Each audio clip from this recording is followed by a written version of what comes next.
the real like meat of the bat review happens when you miss that sweet spot a little bit. Okay. You know, and you can honestly, like, I've got to the point where just off of contact, I can kind of feel like, yo, this bat's going to be really good. So what you're saying is you've got a garage full of bats. If there's a zombie apocalypse, like you're stocking the entire neighborhood. And I feel really strongly those are the all around best 4 bats in BBCOR for a high school. Speaking of BBCOR, what's the composite bat that gets you the most excited this year?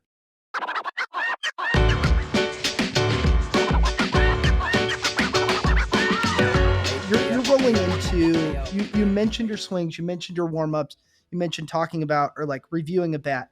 What is it when you pick up a bat for the first time? Yep.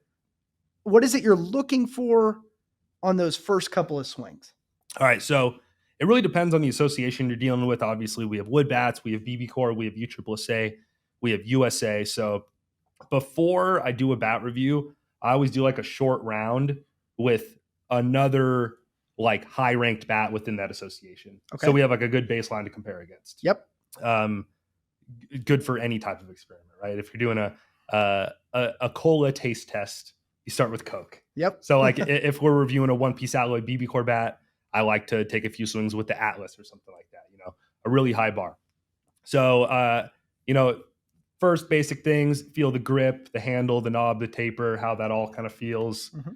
I tar it up, so I don't really care about the actual grippiness of it, but the swing weight is one thing you notice right away. You know, usually like the Atlas being a slightly balanced bat, you can kind of see where you're at. Usually kind of know, I have some background knowledge of most of these companies will advertise what their swing weight is roughly, but sometimes it's very different than what they say, you know? So, and then you just want to swing it a little bit off of lower velo to get a better feel for that swing weight, but you don't really get a feel, in my opinion, you don't get an accurate feel of how the bat actually performs and until you start hitting it against like some actual velocity. So we've done the pitching machine in the last year, which I think has been a huge upgrade to our videos. Yep. And, you know, get it going like up like 70 miles an hour. And the real like meat of the bat review happens when you miss that sweet spot a little bit. Okay. You know, and you can honestly, like, I've got to the point where just off of contact, I can kind of feel like,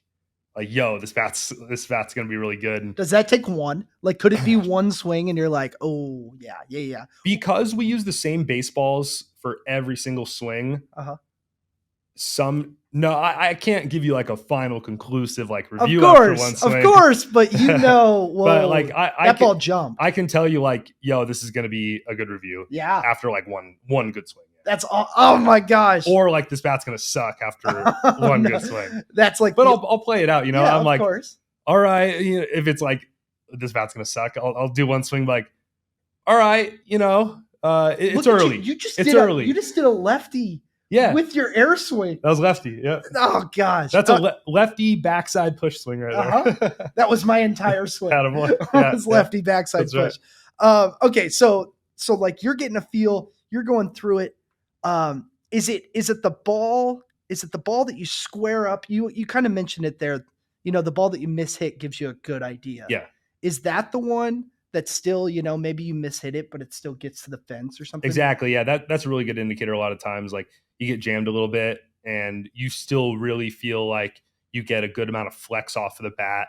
And the ball kind of acts and feels like you hit the sweet spot, but you can tell based on the feedback that you missed the sweet spot. So it implies like, yo, like what's going to happen when I barrel this up? So that's a common like initial reaction when I'm swinging a really good bat. Yeah. And sometimes like, you know, we have a bat hanging out right here, the Bonesaber hybrid. That's a bat where like I pick it up and feel it and just kind of swing it a couple times without even hitting it. And I'm like, yo, like this might be really, really, really good. And then, you know, sometimes like if it's the Bonesaber one piece, you'll swing it and get rung up a few times and be like, this is kind of rough to hit with, even though it feels so good to swing. But then the Bonesaber two piece, you actually swing it and it's just butter. So, yeah, I can tell pretty early nowadays just because I've swung so many bats and a lot of bats are repaints. So I kind of know like what I'm getting into, but yeah. I still live for the videos where it's a total surprise. Like I've never like a bat that I've never swung before and I'm getting to swing it for the first time. Like the Hype Fire was like such a fun video because it was such a different bat for Easton. Yeah. And like even like the new Rawlings Icon, it was so different than the previous version. So those are always really, really fun. Do you think if we blindfolded you and you hit balls, like I know that would be an impossibility. Yeah, could you tough. tell what bat it was? Yeah. Like if there was a theoretical scenario where I could like hit off of a pitching machine, but I couldn't see what the bat was, I could probably tell you what bat it is. That would be awesome. Unless I don't know how you could do it. Unless like you're mixing in like 2014 bats. No. We just do like 2024 bats. Yeah, Or probably 2023. You probably know those a little better still. Yeah, there's some bats that, like, so for example, my brother and I in the garage last week, like we literally did a test kind of like this. We closed our eyes and we were handing each other bats. This is what we do for fun, by the way. Like, this is like a free time. We were in the garage, and I have a lot of bats in the garage, as you can imagine. We were closing our eyes, handing each other bats and saying, all right, guess what this bat is? And there were no limitations. USSSA bats, anything I had in the garage, BBCOR bats, old bats. And we'd do like out of 10, how many do you get right? And it was a little harder than I expected. We weren't hitting them, literally just feeling the grip. So like how many did you get right? Pass me one of those. These are easy bats. This is a dumb example, but I'll just kind of demonstrate. It's okay. So like you're gonna hand me one of these, like one hand. That's the Atlas. Yeah. So and those are 3 like very unique bats. So it's tough. It's easy to tell. I couldn't give you the hybrid. That would have been too easy. Yeah, Bonesaber handle, but just on the handle feel alone, and the grip tape they use, the shape of the knob, the texture of the paint on the barrel, you can tell even just by that a lot of the time. Okay. So what you're saying is you've got a garage full of bats. If there's a zombie apocalypse, like you're stocking the entire neighborhood. Like everyone come over, grab a bat. Even better, I have a bat graveyard. I have like 2 big bins of all my broken bats, and some are like some composite bats are broken in half. Oh yeah, and those turn into like bayonets. It's just like they are dangerous, bro. Like I have some crazy looking weapons. Yeah, it's like because when a composite bat breaks in half, it's like it doesn't break clean. It's like it's right across those fibers. Like, it looks like a cartoon shark tooth, like kind of thing. Yeah, it's very, very sharp and jagged and very dangerous. Incredible. So I'm ready for a zombie. Speaking of composite bats, I was curious because I think a lot you tend to gravitate towards alloy bats. In BBCOR, yes. That tends to be the case with BBCOR. Speaking of BBCOR, because I know you like that hype fire a lot. Yeah. Speaking of BBCOR, what's the composite bat that gets you the most excited this year? Yeah. So that's actually a great question. It's going to be a big part of our award show. In the last 5 years, there have not been a lot of, in my opinion, really good composite bats that are worth that big $450, $500, $550 price tag that has become normal for composite bats. I think the big like kind of point of trouble is that they are the highest priced bats. Yes. And I think if I were to rank like 2-piece hybrid, 1-piece alloy, 2-piece composite might be the least valuable in the past 5 years. This last year, though, there was one bat that was like, there's always kind of been a couple. Like the original Blue Meta was a very good composite bat. Maybe a little too good. Yeah, perhaps a little too good. The 1-piece Easton and the Combats, those 1-piece composites, those are really good, viable bats. The B2 ATB, the Maxim 360, the Maxim Ultra, those are all really good bats. Yep. But the Rawlings Icon is weird, bro. Yeah. That's as good as any alloy bat. That's our number 2 overall ranked bat. And it might just be ranked number 2 because of the price. Like I'm still torn if that's like number 1, number 2, or number 3. Those top 4 bats in our rankings are honestly like, it's a toss-up. What are your top 4 right now? So Bonesaber Hybrid is number 1 by Warstic. Number 2 is the Rawlings Icon composite, which is weird. Number 3 is the Atlas 1-piece alloy. And number 4 is the Select Power 2-piece hybrid. So 2 2-piece hybrids, a 2-piece composite, and a 1-piece alloy. So some nice parity. Well done. And I feel really strongly those are the all-around best 4 bats in BBCOR for a high school hitter. What is it about the Icon that makes it stand out? That's a great question. So great question.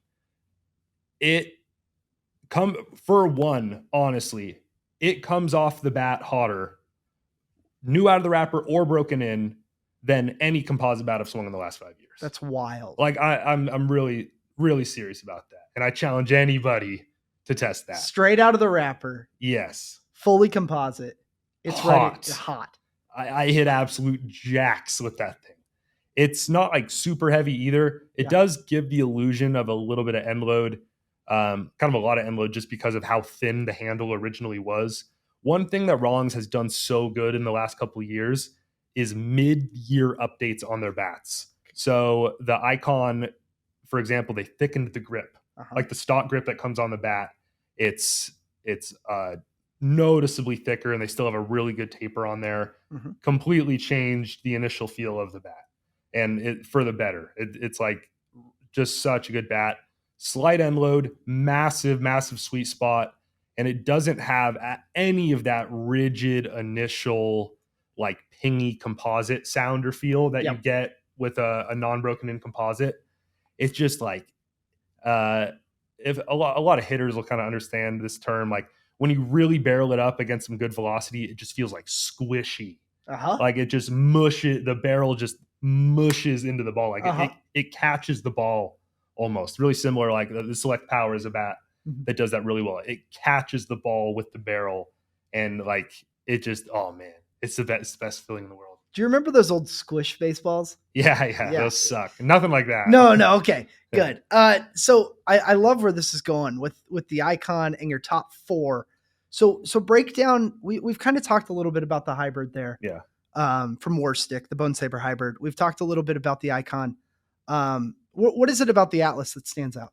Yeah, the Atlas. So for one, out of our top 4, it's the cheapest option. It's $350. Used to be $300. It's a little more expensive now, but it is also the lightest swing weight out of those top 4. Yeah. I would say like that, again, I talk about my top 4 bats as like an exclusive club of bats. You have the top 4 and you have everything else. It's a tier. Yeah. Top 4 is S tier. Yeah. Elite tier. Exactly. And 5 and below would be like A tier. 5 through 8 is like A tier. Yeah. So the S tier bats, again, Bonesaber hybrid, Icon, Atlas, Select Power, I think are the 4 best all around bats. The Atlas is the best suited for a younger high school guy.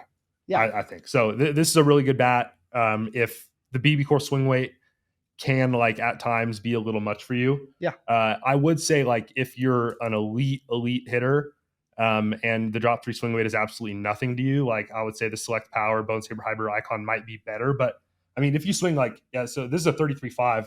Like my brother at Louisiana, he actually swings a 33.5 of this bat and absolutely crushes with it. So, and that's because he faces 90, 95 mile an hour pitching. He likes that extra bat control. It's just a unique bat where it's relatively light swinging. It has lots of juice because it's a one-piece alloy.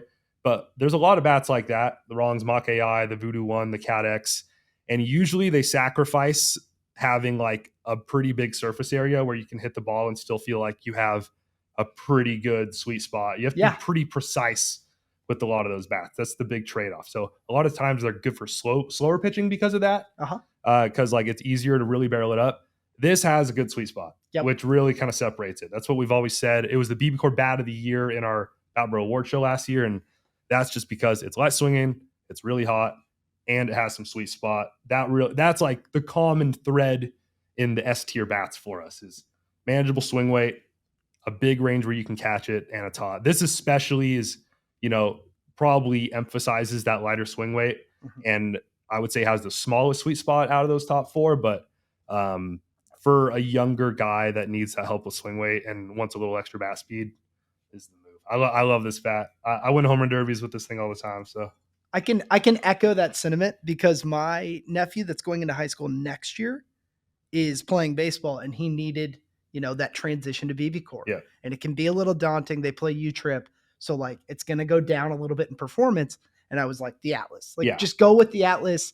You'll have control over it. The weight won't feel that daunting. Like you'll still have a sweet spot. Exactly. You're not sacrificing barrel size, which is the big thing that I think the Atlas provides that something like the Cat X or Voodoo 1 or Mach AI doesn't offer as much. There's even more like extreme examples of a BBCOR transition bat with something that is literally going to have a swing weight like a drop 5, which would be like a Cat X or a Victus Vandal. Yeah. Those are they feel lighter than some drop 5s. I'm not even kidding. Those are ridiculously light. So for the really young kids that really need like that extra swing weight, those Marucci Victus bats are very, very good, but like I think the Atlas just is a more well-rounded kind of big picture bat. Yep. That you could use your entire high school and college career. There And it's very durable. Since the orange one, they've really kind of smoothed out the durability issues. It's like the sound is more consistent. There was a lot of sound variation on the orange ones between like different parts of the year, but that blue one. And the orange one, was that was the natural transition from the Solo, right? Yeah, exactly. So, and the Solo was really good too. But what they did with the Atlas was they added a tiny bit of swing weight and really just changed the inside of the barrel. Yep. So you just have a lot more forgiving sweet spot. The Solo was as hot as the Atlas has ever been. It was just a lot more like a Voodoo one where you have a pretty precise range you have to hit the ball. But if you barrel up a ball on a Solo, like, dude, I'd put that against just about anything. It just really hurts your hands if you don't hit it right. Yep. And the last one in your top 4, I just want to cover them all. Yeah. The Select PWR. Yep. Talk about Select Power. So really similar to the Icon, where you got a slide end load on there, and it's just a mushy matte. I think that the Icon and the Select Power have the 2 biggest, most forgiving sweet spots in all of BBCOR. Even though it's an alloy barrel. Yep. Oh yeah, bro. Yeah. And it doesn't even sound like an alloy barrel, which is kind of crazy. A lot of people think it's composite just because it has like that pop sound. Yeah. But dude, that barrel is huge. Like, it really, like, if you're wanting to do a stunt and you're trying to hit off of 100 miles an hour in 40-degree weather, swing the Select Power, you will not even get rung up.